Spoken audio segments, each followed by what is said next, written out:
Bonjour. Alors j'espère que ce que je vais vous partager va vous interpeller véritablement. C'est très important.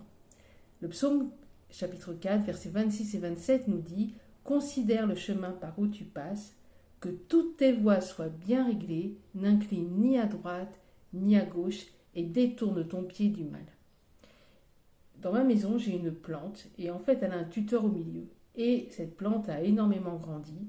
Et bien sûr, à un moment donné, il n'y avait plus de tuteur. Et elle est partie dans tous les sens. Et nous sommes un petit peu comme cette plante. Parfois, nous n'avons plus de tuteur et nous partons dans tous les sens. La parole de Dieu nous dit également dans le psaume 1, versets 1 et 2 et 3.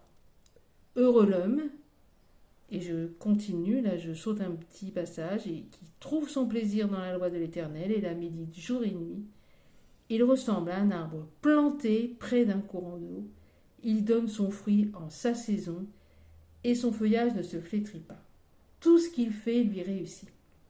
Souvent on se rappelle de tout ce qu'il fait lui réussit, mais on oublie tout ce qu'il y a avant. Il ressemble à un arbre planté. Alors déjà, on doit être planté quelque part. Aujourd'hui, on voit les enfants de Dieu qui vont partout, dans une communauté, dans une autre, dans un groupe, dans un autre. Ils ne sont plantés nulle part. Est-ce que vous voyez dans la nature un arbre qui se promènerait de droite et de gauche, un arbre qu'on mettrait là, qu'on mettrait là, qu'on mettrait là et qui porterait du fruit un jour? Non, il doit être planté quelque part. Et là, la parole de Dieu nous dit près d'un courant d'eau. C'est-à-dire, ça doit être un endroit où il y a vraiment l'eau de la parole. Et donc, il est important qu'un enfant de Dieu soit planté près d'un endroit où il y a véritablement la parole de Dieu. Que ce n'est pas de l'eau frelatée, mais véritablement la parole de Dieu.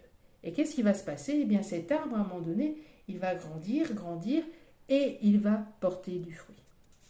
Comme je l'ai dit, les dons sont précieux, l'appel au ministère est bien réel, mais en fait, sans enracinement, sans cadre, sans tuteur spirituel, les dons risquent de se disperser à droite et gauche, voire même se faner. Et donc, pour grandir, il ne suffit pas de croître dans toutes les directions, mais il faut croître selon Dieu.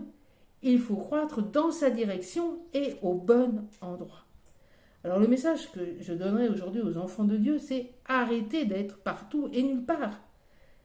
Mettez-vous quelque part, là où Dieu vous veut, restez-y, grandissez et portez du fruit. Et tout ce que vous ferez vous réussira. Voilà, je voulais vraiment partager ça, que le Seigneur vous interpelle, que le Saint-Esprit vous parle véritablement. En tous les cas, que Dieu vous bénisse abondamment et que vous puissiez trouver l'endroit où vous devez être planté. Au nom de Jésus. Belle journée, au revoir.